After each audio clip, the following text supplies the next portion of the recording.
Welcome to കലവറ. Christmas ഒക്കെ ഇങ്ങെത്താറായി. ക്രിസ്മസിനെ കുറിച്ച് ഓർക്കുമ്പോൾ ആദ്യം മനസ്സിൽ വരുന്നത് പ്ലം കേക്കാണ്. ഡ്രൈ ഫ്രൂട്ട്സ് ഒക്കെ കൂടെ സോക്ക് ചെയ്ത് വെക്കണം. അത് ഒരു 2 ആഴ്ച നേരത്തെ ചെയ്താൽ അത്രയും നന്നായിരിക്കും. നന്നായിട്ടത് സോക്കായിട്ടിരിക്കും. 1 വർഷം വരെ അത് കേടുകൂടാതിരിക്കും. കഴിഞ്ഞ വർഷം കേക്ക് ഉണ്ടാക്കാൻ വേണ്ടി സോക്ക് ചെയ്ത് വെച്ചതിൻ്റെ ബാലൻസ് ആണിത്. ഇത് നന്നായിട്ട് സോക്കായിട്ടുണ്ട്. ഇവിടെ ഫ്രൂട്ട് മിക്സിങ്ങിന് വേണ്ടി എടുത്തിരിക്കുന്നത് 1 കപ്പ് കറുത്ത മുന്തിരി, 1 കപ്പ് വെള്ളമുന്തിരി, 1 കപ്പ് ഡേറ്റ്സ്.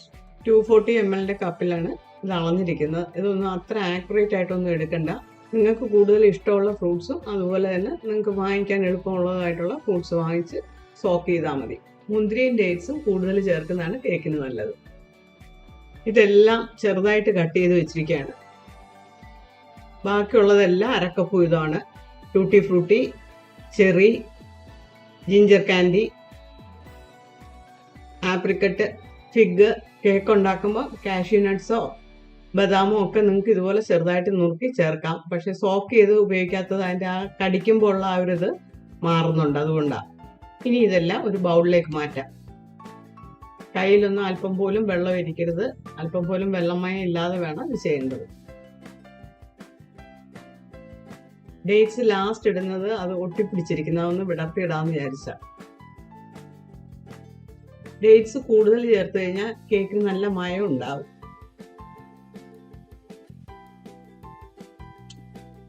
ഇത് നന്നായിട്ട് മിക്സ് ചെയ്തെടുക്കണം. വീട്ടിലെ ആവശ്യത്തിനായതുകൊണ്ട് ഒരുപാട് ഫ്രൂട്ട്സ് ഒന്നും ഞാൻ എടുത്തിട്ടില്ല. ഇതിനേക്കാൾ നല്ലൊരു സാധനം എൻ്റെ കയ്യിലുണ്ട്. അത് വെച്ച് മിക്സ് ചെയ്താൽ എളുപ്പമായിരിക്കും. നല്ലൊരു വലിയ തടി കൊണ്ടുള്ള ഫോർക്ക് വേണമെന്ന് നിർബന്ധമൊന്നുമില്ല, തവിയായാലും മതി. ഇതുകൊണ്ട് ഇളക്കുമ്പോൾ ഡേറ്റ്സ് നന്നായിട്ട് മിക്സായി വരുന്നുണ്ട്.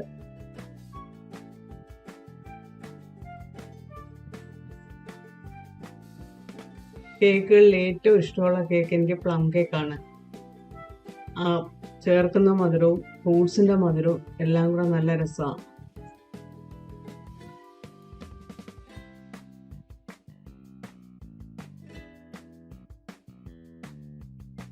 എല്ലാം നന്നായിട്ട് മിക്സ് ആയിട്ടുണ്ട്. കളറുകളെല്ലാം കൂടെ കാണാൻ നല്ല ഭംഗിയുണ്ട്.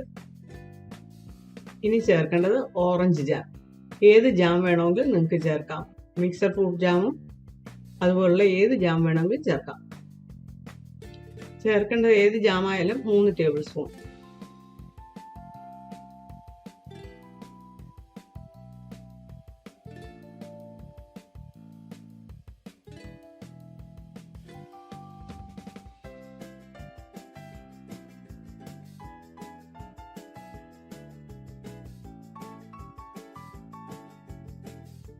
ഇനി ഇതിൽ ചേർക്കാനുള്ളത് മസാലയാണ്. ജാതിക്ക, ഒരു ജാതിക്കയുടെ 1/4 ഭാഗം കാണുന്നുണ്ട്. ഇതുപോലെ 2 പീസാണ്. പട്ട ഇതുപോലെ 2 പീസ്, ഒരു ചെറിയ പീസ്. ഏലക്ക 15 എണ്ണം കാണും. ഗ്രാമ്പു അതുപോലെ തന്നെ 15 എണ്ണം. ഇനി ഇത് പൊടിച്ചെടുക്കാം. ജാതിക്ക മിക്സിയിലിട്ട് പൊടിക്കുന്നതിന് മുമ്പ് ഇടികല്ലിലിട്ട് ഒന്ന് ഇടിച്ച് പൊട്ടിച്ചിട്ട് വേണം അതിലിടേണ്ടത്. മസാല പൊടിച്ചെടുത്തതിൽ നിന്നും 1 ടേബിൾ സ്പൂൺ ഇതിലേക്ക് ചേർക്കാം. ഞാൻ പൊടിച്ചെടുത്തുകൊണ്ട് വന്നത് 1.5 1.25 ടേബിൾ സ്പൂണോ കാണും. നമുക്കിതൊന്ന് മിക്സ് ചെയ്ത് നോക്കാം. മസാലയുടെ മണം ആവശ്യത്തിനുണ്ടെങ്കിൽ ഇനി ചേർക്കണ്ട.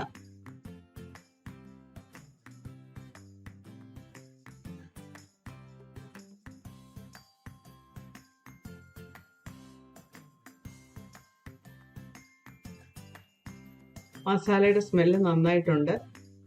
ഇനി അതുകൊണ്ട് ചേർക്കേണ്ട ആവശ്യമില്ല. ബാക്കി ഇരിക്കുന്ന പൊടി ഒരു കുപ്പിയിലോ വല്ലോ ആക്കി വെച്ചിരുന്ന കേക്ക് ഉണ്ടാക്കുന്ന സമയത്ത് നിങ്ങൾക്ക് മസാല കുറച്ചുകൂടെ വേണമെന്ന് തോന്നുന്നെങ്കിൽ അപ്പോൾ ചേർക്കാം. ഇനി ഇതിലേക്ക് റമ്മൊഴിക്കാം. റം അല്ലെങ്കിൽ ബ്രാൻഡി ചേർക്കാം. റമ്മും ബ്രാൻഡി അല്ലെന്നൊരു വൈൻ ചേർക്കാം. ഇനി വൈനും വേണ്ടാന്നുള്ളവർക്ക് ഓറഞ്ച് ജ്യൂസ് ചേർക്കാം. പക്ഷെ ഓറഞ്ച് ജ്യൂസ് ചേർത്ത് കഴിഞ്ഞിരുന്നാൽ അത് മിക്സ് ചെയ്ത് ഇന്ന് ഫ്രിഡ്ജിൽ വെച്ചിട്ട് നാളെ എടുക്കേണ്ടി വരും. അതല്ലെങ്കിൽ പുളിച്ചു പോകും. ഇനി റം ചേർക്കാം.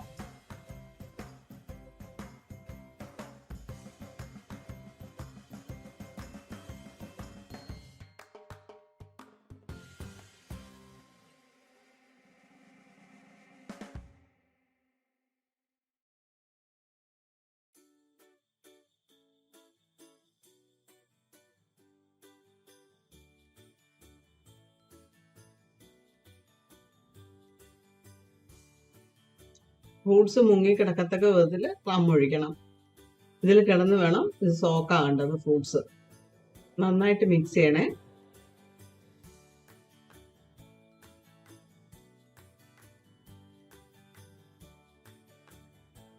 ഇതുപോലെ കഴിഞ്ഞ വർഷം ഞാൻ മിക്സ് ചെയ്ത് വെച്ചിട്ടാണ് നിങ്ങളെ നേരത്തെ കാണിച്ചത്. ഇപ്പൊ തന്നെയാണെങ്കിൽ ഈ ഫ്രൂട്ട്സിനകത്ത് ആ റം എല്ലാം നന്നായിട്ട് പിടിച്ചിട്ടുണ്ട്. സെപ്പറേറ്റ് ആയിട്ട് റം കിടപ്പില്ല.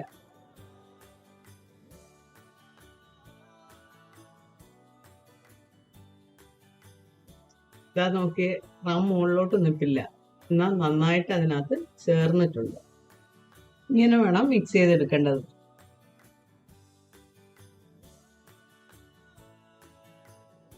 ഇനി ഒരു ഗ്ലാസ് ബോട്ടിലേക്ക് മാറ്റാം.